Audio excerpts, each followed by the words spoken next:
The conference room was bigger than anything Captain Henry Blake had ever seen. It stretched out like a massive stadium, with seats arranged in circles that went up and up toward a domed ceiling made of some kind of glass that showed the stars outside.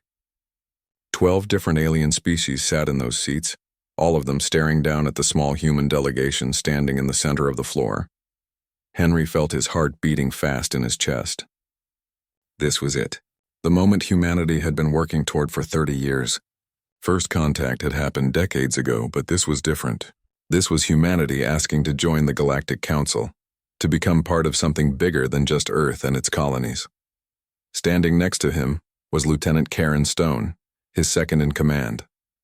She looked calm on the outside, but Henry knew her well enough to see the tension in her shoulders.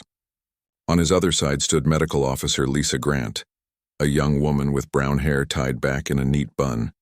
She carried a datapad filled with information about human biology, culture, and history. Lisa was nervous too, but she hid it behind a professional smile. The aliens were incredible to look at. Some looked almost human, but with strange skin colors. Others were completely different, like the Delphini who sat in a giant sphere filled with water, or the Corthan who looked like walking crystals that caught the light and threw rainbows across the room. But the ones that made Henry most uncomfortable were the Vraxen.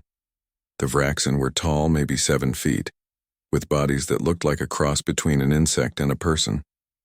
They had hard shells for skin, multiple arms, and faces with mandibles that clicked when they talked.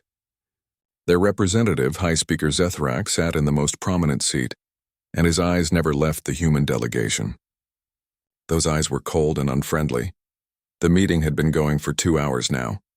Different council members asked questions about Earth, about human technology, about their intentions in space. Henry answered as best he could, trying to sound confident but not arrogant.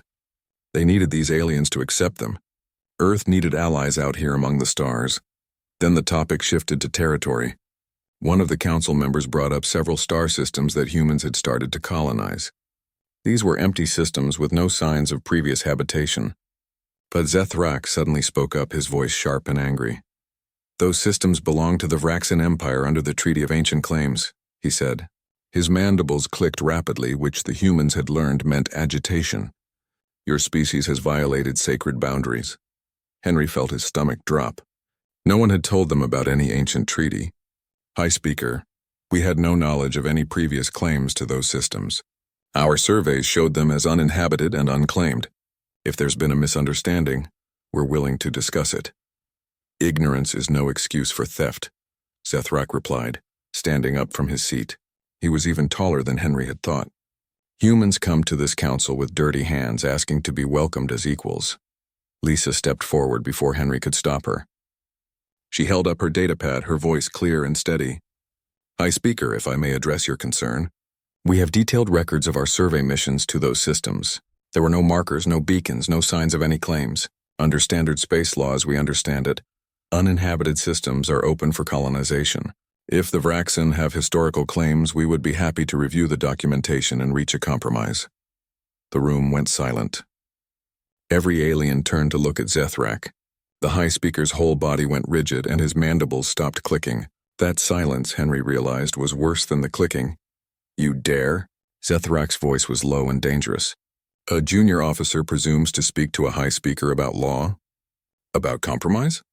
Henry moved to step between them, but Zethrak was already moving. The Vraxen moved faster than anything that size should be able to move. One moment he was standing on his platform 20 feet away. The next he was in front of Lisa, one of his arms, the one that ended in a blade-like appendage, flashed forward. The blade went through Lisa's chest like she was made of paper. Blood sprayed across the white floor. Lisa's eyes went wide with shock. Her datapad clattered to the ground.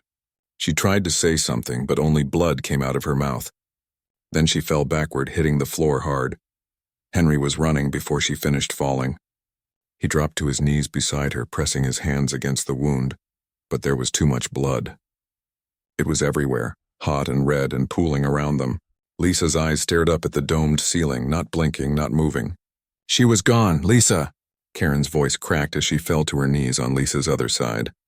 She grabbed the young woman's wrist, feeling for a pulse, but Henry could see in her face that there was nothing to find. The council chamber erupted into chaos. Aliens were shouting in a dozen different languages. Some were standing, some were gesturing wildly. But Zethrak just stood there, cleaning his blade on a cloth he produced from somewhere, looking unconcerned. Ancient Vraxan law allows for immediate execution of those who insult a high speaker, he said calmly, as if he had just swatted a fly instead of murdering a person. The junior officer showed disrespect. Justice has been served. Justice?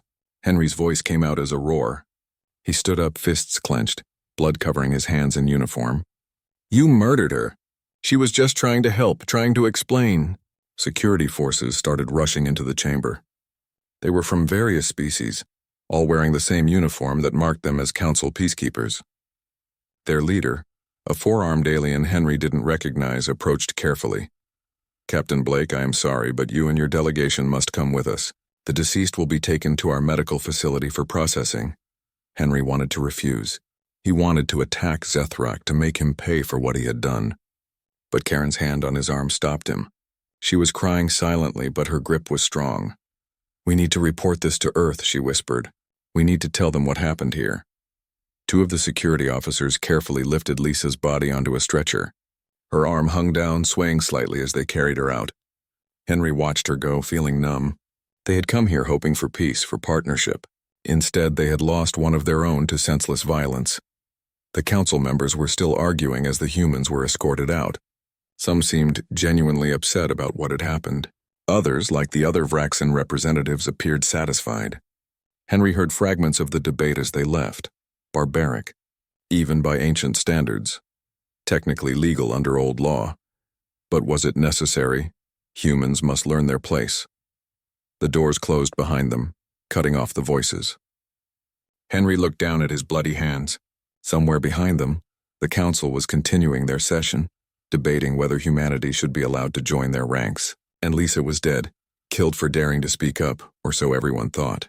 40 minutes later, everything would change.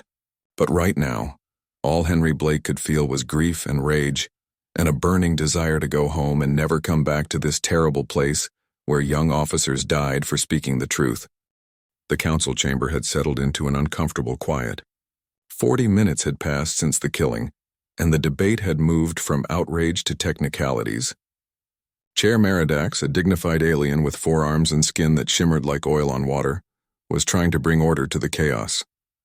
The act was legal under ancient Vraxan law, he said, his voice tired.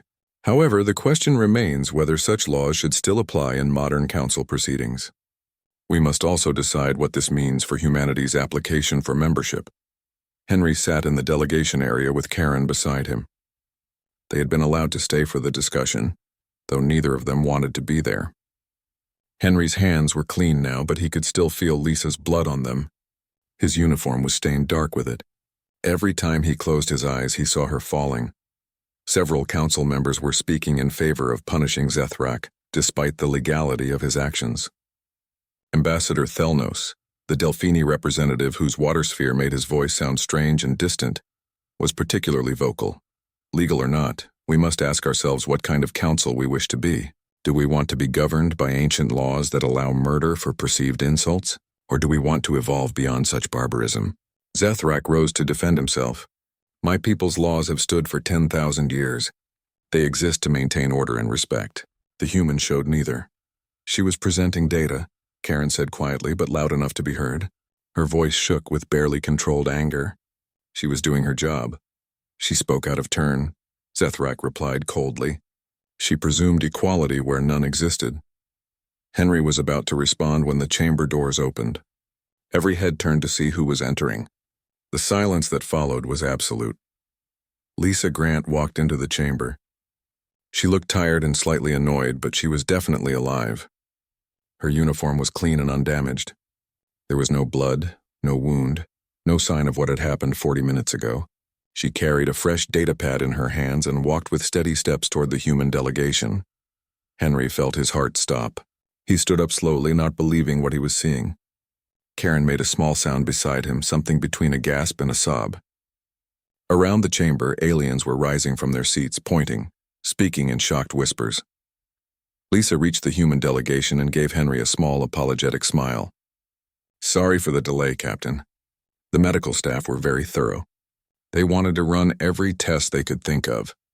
I tried to tell them I was fine, but they insisted. Henry couldn't speak. He reached out and touched her shoulder, half expecting his hand to pass through a hologram. But she was solid and real and warm. Lisa, what?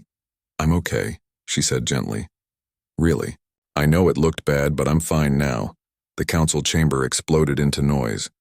Aliens were shouting in a dozen languages, demanding explanations, accusing humans of trickery. Chair Meridax was calling for order, but no one was listening. Security forces moved to the edges of the chamber, unsure whether this was a threat or not. Zethrak was standing rigid, his mandibles clicking rapidly. This is impossible. I killed you. We all witnessed it. You died. Lisa turned to face him. Her expression was calm, almost gentle. Yes, you did kill me. And yes, I did die. But I got better. Got better? Ambassador Thelnos spoke up from his water sphere.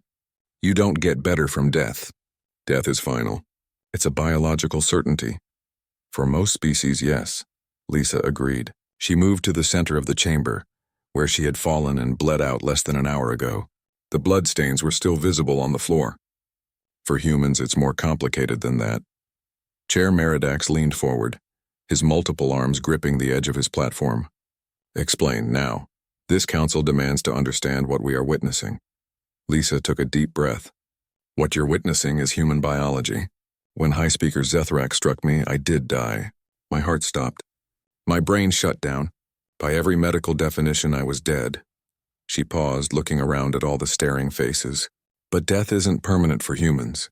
Not anymore. The silence that followed was heavier than before. Karen had moved to stand beside Lisa, and Henry joined them. Whatever was happening, they would face it together. You're claiming humans cannot die?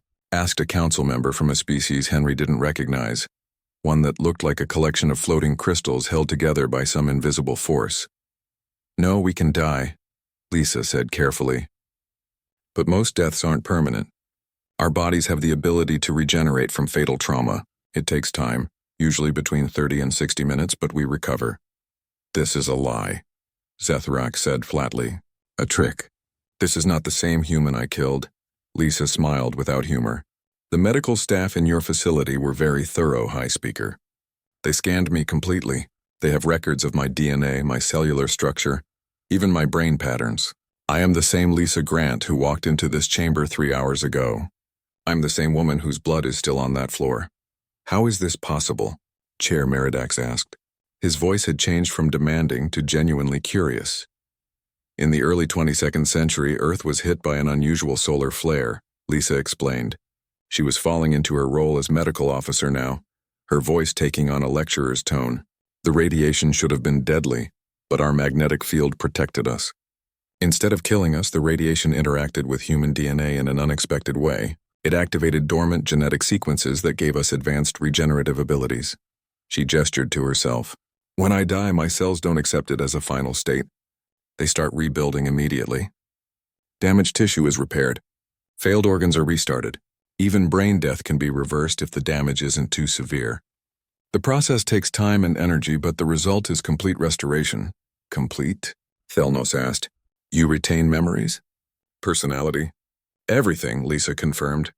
I remember walking into this chamber. I remember presenting our data. I remember High Speaker Zethrak moving toward me. Her voice got quieter. I remember the blade going through my chest. I remember dying. Then I remember waking up in your medical facility confused and in pain, with doctors panicking around me. The chamber was silent again. Henry could see the implications dawning on the alien faces around them. This changed everything. Humanity wasn't just another species asking to join the council. They were something unprecedented. You're immortal, someone whispered from the upper seats. No, Henry said firmly, speaking for the first time since Lisa's return. Not immortal. We can be killed permanently. Certain types of damage, certain methods, they're beyond our ability to recover from. But for most trauma, yes, we regenerate. This is why you were so confident in your negotiations, Zethrak said slowly. You knew that even if I killed your officer, she would return. This was a setup to make me look barbaric. Actually, we hoped you wouldn't kill anyone at all, Karen said sharply. Believe it or not, dying hurts. The regeneration process is agonizing. We don't use it as a negotiating tactic. Lisa died because you decided to murder her, not because we wanted this to happen. Lisa nodded. If I'm being honest, I would have preferred to never demonstrate this particular human ability. We didn't want to reveal it yet. We knew it would complicate things. She looked directly at Zethrak. But you took that choice away from us. Chair Meridak stood, his forearms spread wide. This council must recess. What has been revealed here changes the fundamental nature of these proceedings. We need time to discuss what this means for humanity's application and for the council itself. As the aliens began filing out, still talking in shocked voices, Lisa swayed slightly. Henry caught her arm. Are you really okay? He asked quietly. I'm exhausted, she admitted. Regeneration takes a lot of energy. I'll need to eat about 5,000 calories and sleep for 12 hours. But yeah, I'm okay. Physically, anyway. She looked down at the bloodstains on the floor. Emotionally might take longer. Karen put her arm around Lisa's shoulders. Come on, let's get you some food and rest. The council can debate without us for a while. As they left the chamber, Henry looked back to see aliens still staring after them. Some looked frightened. Some looked fascinated. And some, like Zethrak, looked deeply troubled. The high speaker stood alone at his platform, looking at the blood on the floor, perhaps realizing that he had killed someone who refused to stay dead. The galaxy had just learned that humanity was harder to get rid of than anyone had thought, and nobody was quite sure what that meant yet. The council reconvened the next day, but the atmosphere had completely changed. The humans were no longer hopeful applicants waiting for approval. Now they sat in the delegation area while hundreds of questions were thrown at them from every direction. The aliens wanted answers, and they wanted them immediately. Henry had barely slept. He kept waking up from nightmares where Lisa died over and over again. Except in the dream, she didn't come back. The relief he felt each time he saw her alive and well that morning was overwhelming. She sat beside him now, looking rested after a night of sleep and several enormous meals. Karen sat on his other side, her face set in a neutral expression that hid how tense she really was. Chair Meridax called the session to order. His forearms moved in complicated gestures that the humans had learned meant he was stressed. The council has many questions about the revelations of yesterday. Captain Blake, Medical Officer Grant, we ask that you answer as completely and honestly as possible.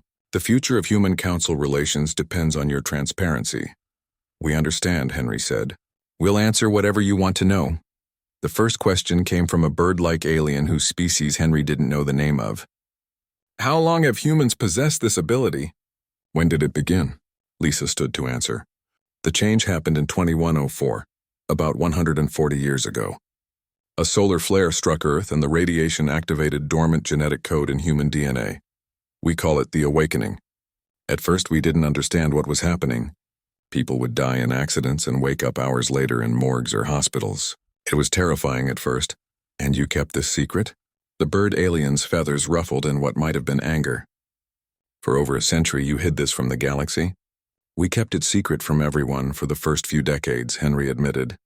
Even humans didn't fully understand what was happening at first. Once we did understand, we had to completely rebuild our society around it. And when we finally made contact with other species 30 years ago, we decided to wait before revealing this particular aspect of human biology. Why? Demanded a council member from the Corthan Collective, their crystalline body chiming like bells as they spoke. Why hide something so fundamental about your species? Karen stood up. Because we knew how you would react. Look at this chamber right now. Look at the fear and suspicion on your faces. We wanted you to know us first, to understand that we're peaceful and reasonable, before you learned about something that might make you see us as a threat. You deliberately deceived us, Zethrak said coldly. The Vraxin high speaker looked like he hadn't slept either. You came to this council with incomplete information, hiding your true nature. Did you tell us everything about your species when we first met? Lisa asked. Did any species here reveal every aspect of their biology and capabilities during first contact? Or did everyone hold some things back until trust was established? Several council members shifted uncomfortably. Ambassador Thelnos spoke up from his water sphere. She makes a fair point. First contact protocols for every species involve careful revelation of capabilities. The question is whether humans held back too much for too long. We held back what we thought might frighten you, Henry said. And given the current atmosphere, I think we were right to be cautious. Chair Meridax raised one of his hands. Let us move past accusations and focus on understanding. Medical Officer Grant, you said this ability came from dormant genetic code. Can you explain more? Lisa activated a holographic display that showed human DNA. Our scientists believe these genetic sequences were some kind of evolutionary backup system. Maybe our distant ancestors had basic regenerative abilities that became dormant as we evolved. The solar flare radiation essentially flipped a switch, reactivating code that had been sleeping in our genes for millions of years. Can this ability be shared? Asked the Corthan representative. Transferred to other species? No, Lisa said immediately. We've studied this extensively. The regeneration is specifically tied to human genetic markers. It's not a serum or a technology.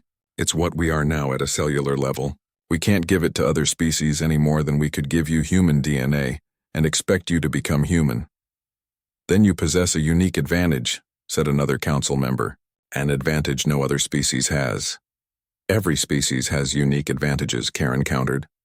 The Delphini can survive in water pressure that would crush us instantly. The Corthan live for thousands of years. The Vraxen are stronger and faster than humans could ever be. Everyone has something special. Ours is just more visible right now. More dangerous, you mean? Zethrak said. A species that cannot be easily killed is a species that could wage war without fear of casualties. The chamber erupted into worried chatter. Henry could see the fear spreading. This was exactly what they had been afraid of. He stood up, his voice loud enough to cut through the noise. If we wanted to wage war, we've had over a century to do it. We've had this ability since 2104. We've made no aggressive moves against anyone. We've been carefully, peacefully exploring space and reaching out to other species with friendship. Doesn't that count for something? The chamber quieted. Chair Meridax nodded slowly. Captain Blake makes a valid point. However, the Council needs to understand how your society functions with this ability. How do you maintain order? How do you prevent violence when death is not a permanent consequence? Lisa sat down and pulled up another display. That's actually the most important thing we learned after the awakening. Just because death isn't permanent doesn't mean we treat it casually. Dying is still traumatic. It hurts incredibly. The regeneration process is painful, and there are psychological effects that can last for years. She touched her chest where Zethrak's blade had pierced her. I remember yesterday. I remember every second of dying. That's not something you forget or ignore. Most humans who have died even once carry trauma from it. We don't use our regeneration as an excuse for violence. Then how do you maintain laws? Asked Thelnos. What prevents humans from killing each other if the victim will simply return? Social shame and severe punishment, Karen explained. In human society now, causing someone to die is considered one of the worst things you can do. Even though the victim recovers, the act itself is treated as a profound violation. People who kill others, even in anger, face years of rehabilitation and are marked in society as dangerous. We also learned something important, Henry added. When everyone can come back from death, perpetual conflict becomes pointless. In the old days, wars eventually ended because people died and stayed dead. After the awakening, we had several conflicts where the same soldiers kept fighting, dying, regenerating, and fighting again. It was unsustainable. We realized we had to find real solutions to problems instead of trying to eliminate the other side. Lisa nodded. The awakening forced humanity to become more peaceful, not less. We can't rely on fear of death to prevent conflict. We had to build genuine understanding and compromise. It took us decades, but our society is actually less violent now than it was before we gained this ability. You're saying that becoming harder to kill made you more peaceful? The bird-like alien sounded skeptical. Yes, Lisa said firmly, because we knew that violence wouldn't solve anything permanently. Every enemy would come back. Every conflict would continue unless we found real peace. So we learned to talk, to negotiate, to compromise. We became better at solving problems without fighting because fighting became pointless. Ambassador Thelnos moved in his water sphere, his alien features thoughtful. This is a fascinating perspective. Most species maintain peace through fear of consequences. Humans maintain peace because you realize conflict has no end otherwise. Exactly, Henry said. We're not fearless because we regenerate. We're more careful because we know that both sides of any conflict will survive to deal with the aftermath. Zethrak stood up slowly. You speak well of peace, but you have not been tested. What happens when humans are truly threatened? When your worlds are attacked? Will you still choose peace when pushed to war? The chamber went silent, waiting for Henry's answer. He met the Vraxin's eyes steadily. We hope we never have to find out. But if we're attacked, we'll defend ourselves like anyone else. The difference is, we'll remember that wars don't really end just because people die. Real peace requires both sides to survive and agree to stop fighting. Pretty words, Zethrak said. But words are easy. Actions reveal truth. Then judge us by our actions, Lisa said quietly. You killed me yesterday, High Speaker. You murdered me in front of everyone for speaking truth, and when I came back I didn't attack you. I didn't demand revenge. I walked back into this chamber and tried to explain what happened. If that's not proof of how humans act when threatened, I don't know what is. The Vraxin High Speaker had no response to that. He sat down heavily, his mandibles clicking in what might have been confusion or shame. Chair Meridax looked around the chamber. This council has much to discuss, but I think we are beginning to understand humanity better. The question now is whether we can trust them despite, or perhaps because of their unique abilities. The council debates continued for 3 more days. The humans were asked to present evidence of their civilization, their laws, their culture. Lisa spent hours being examined by medical experts from a dozen different species, all of them fascinated and disturbed by human regenerative biology. The data they collected confirmed everything she had told them. Humans could die and come back, and there was nothing fake or technological about it. But the debates kept circling back to the same fear. What would humans do with this ability? Could they be trusted as members of the council? Even species that liked humans and wanted to welcome them had doubts now. A few species, led by the Vraxin, argued openly that humans were too dangerous to be allowed into the galactic community. On the 4th day, Henry sat with his delegation in their assigned quarters on the council station. They were comfortable rooms, but they felt like a prison. The 3 of them had barely left except to attend council sessions. Lisa was eating her way through another massive meal. Regeneration burned calories like crazy, and she was still recovering. They're going to reject us, Karen said quietly. She stood by the window, looking out at the stars. I can feel it. They're too scared. Can you blame them? Lisa asked around a mouthful of food. We're something they've never encountered before. Fear is natural. But we haven't done anything wrong, Henry said. He sounded tired. We've been peaceful. We've answered every question. What more can we do? Lisa set down her fork slowly. An idea was forming in her mind, something that made her stomach twist with nervousness. Maybe we need to give them proof they can't argue with. Karen turned from the window. What kind of proof? The kind that shows exactly what humans do when we're threatened, Lisa said. She looked at Henry. Captain, what if we gave the council a demonstration? Henry frowned. What are you suggesting? Lisa took a deep breath. The council's biggest fear is what humans will do with our regenerative ability when we're pushed. They think we'll become violent and aggressive because we have nothing to fear. What if we prove them wrong? How? Karen asked, moving closer. Let Zethrak kill me again, Lisa said. The words came out steady, but her hands were shaking. Right in front of the council. On purpose this time. Let everyone see me die, regenerate, and then watch what I do afterward. Do I attack? Do I seek revenge? Or do I stay peaceful? Absolutely not, Henry said immediately. Lisa, you died 3 days ago. You're still recovering. I'm not letting you volunteer to be murdered again. It's the only way, Captain, Lisa argued. The council is going to reject us because they're afraid. Words won't convince them. They need to see proof that humans choose peace even when we have every reason to choose violence. Karen looked thoughtful. She might be right, Henry. Everything we've said has been theoretical. They need to see it actually happen. You're talking about letting someone kill her deliberately, Henry said. Do you understand how insane that sounds? I understand it sounds crazy, Lisa said. But I also understand that this might be our only chance.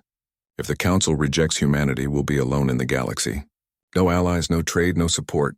Earth needs this, and I'm willing to do it. Henry stood and paced the room. Every part of him wanted to refuse. He was Lisa's commanding officer. His job was to protect his crew, not let them be killed for political demonstrations. But he also knew she was right. The council was leaning toward rejection, and nothing they said was changing minds. If we do this, he said finally, it has to be done right. Full medical monitoring, security present, and you need to genuinely volunteer, on record. so no one can claim we forced you. Lisa nodded. I'll volunteer. Let me talk to the council. The next day, Lisa stood before the assembled council and made her proposal. The chamber was so quiet you could hear the air circulation systems humming. Every alien present stared at her like she had lost her mind. Let me be clear, she said, her voice echoing in the huge space. I'm offering to let High Speaker Zethrak kill me again. Right here, in a controlled environment with medical teams standing by, and then the council can watch exactly how a human responds to deliberate murder. This is madness, said the bird-like council member. Why would you volunteer for such a thing? Because you need proof, Lisa said simply. You're afraid of what humans might do with our ability. I'm offering to show you exactly what we do. You'll see me die. You'll see me regenerate, and then you'll see whether I choose revenge or peace. Zethrak stood slowly. You would trust me to kill you again? After what happened? I'm not sure trust is the right word, Lisa admitted. But I'm willing to let it happen because it's necessary. The galaxy needs to see what humanity really is, not what they fear we might be. Chair Meridax looked troubled. Medical Officer Grant, you understand that we cannot guarantee your safety. If something goes wrong during regeneration, I understand the risks, Lisa said, but I'm willing to take them. Captain Blake, permission to volunteer. Henry stood. He looked like he had aged 10 years in the last few days. If Medical Officer Grant volunteers of her own free will, I won't stop her. But I want it on record that she's doing this by choice, not under orders. The council debated for an hour. Some members thought the demonstration was unnecessary and cruel. Others saw it as the only way to get real answers. Eventually, they agreed. The test would happen the next day in a secure chamber with full monitoring and medical teams from multiple species present. That night, Henry found Lisa in the observation lounge. She was looking out at the stars, her reflection ghostly in the transparent material. You don't have to do this, he said quietly. Yes, I do, she replied. For Earth, for humanity. Someone has to show them we're not monsters. What if it doesn't work? What if you die and don't come back this time? Lisa smiled sadly. Then I guess the council gets their answer about human mortality after all. But I don't think that will happen. I've studied the regeneration process extensively. As long as the damage isn't too severe or too specific, we come back. It's what we do. It's what you do, Henry corrected. You specifically. You're the one taking this risk. Someone has to, Lisa said. Might as well be me. I'm already getting used to dying anyway. Once you've done it once, the second time is just repetition. She was trying to make a joke, but Henry could hear the fear underneath. Lisa was terrified, but she was going to do it anyway because she believed it was right. Henry had never been more proud or more worried about anyone in his life. For what it's worth, he said, you're the bravest person I've ever known. Lisa turned from the window, or the craziest. Ask me again after tomorrow. The next day, the council assembled in a secure chamber. Medical equipment lined the walls. Security forces from multiple species stood ready. Lisa stood in the center of the room, wearing a simple uniform and looking calmer than she had any right to be. Zethrak faced her. For the first time since this whole mess started, the Vraxan High Speaker looked uncertain. You truly volunteer for this? He asked. I do, Lisa said clearly, her voice recorded by a dozen different devices. High Speaker Zethrak, I give you permission to kill me. The council should witness what happens next. The Vraxan hesitated. I do not understand your species, Lisa Grant. I do not understand why you would allow this. Then let me show you, Lisa said. Help me prove that humanity chooses peace even when violence would be justified. Zethrak raised his blade-like appendage. Everyone in the chamber held their breath, and then with one swift motion that was almost merciful in its speed, he struck. Lisa fell. Blood pooled. Medical scanners confirmed death within seconds, and the council began the longest 45 minutes of their existence, waiting to see if the human girl would walk back in one more time. The waiting was unbearable.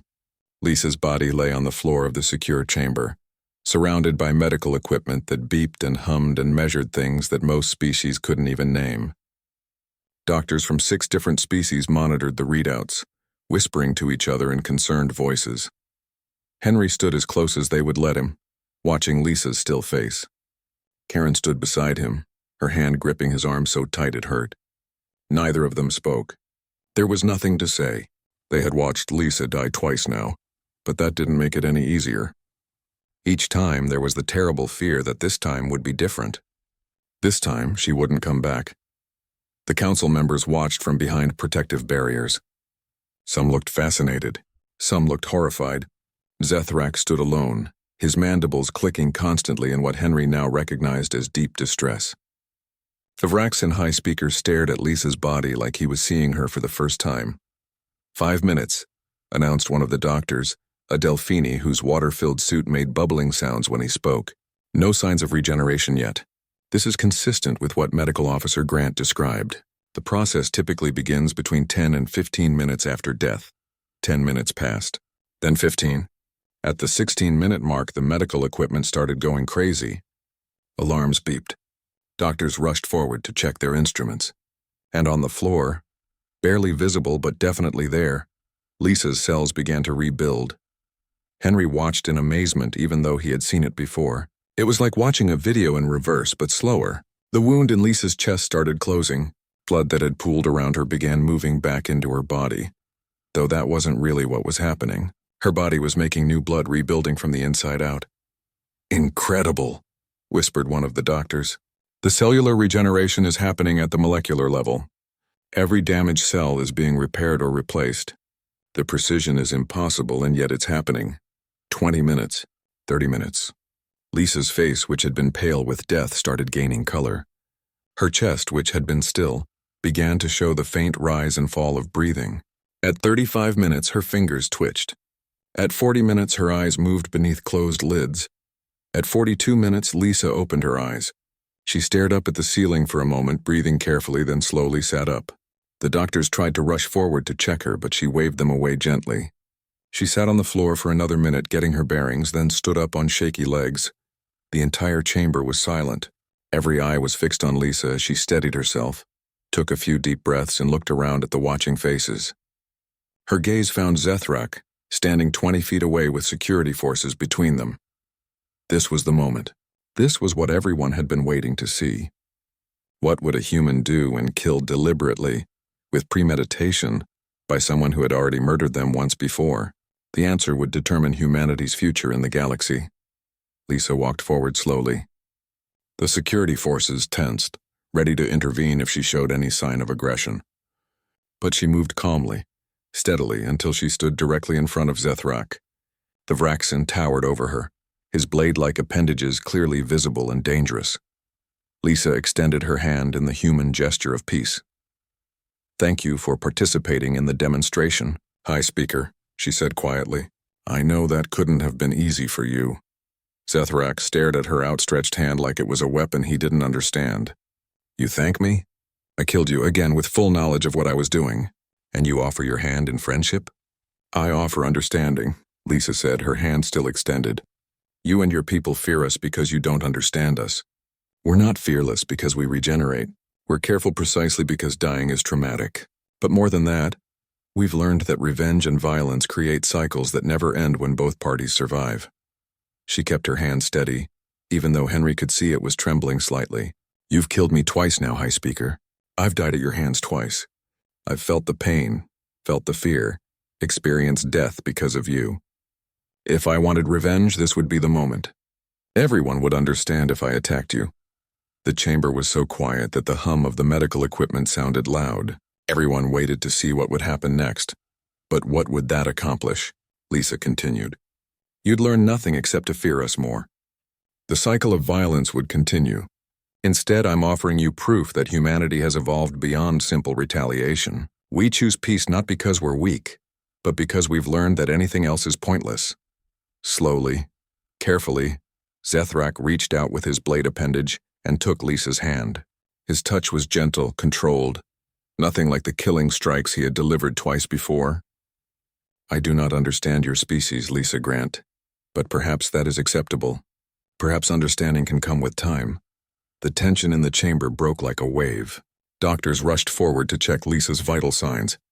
Council members began talking excitedly, but Henry only had eyes for Lisa, who swayed slightly now that the adrenaline was wearing off. He and Karen rushed to her side. "Easy," Karen said, supporting Lisa's weight. "You did it. You proved the point. Now let the doctors check you over." "I'm okay," Lisa said, but she leaned against Karen anyway. Just tired. And hungry. So incredibly hungry. The council reconvened in the main chamber 3 hours later. Lisa had been fed, examined, and cleared by medical staff who declared her regeneration complete and healthy. She sat between Henry and Karen, looking exhausted but satisfied.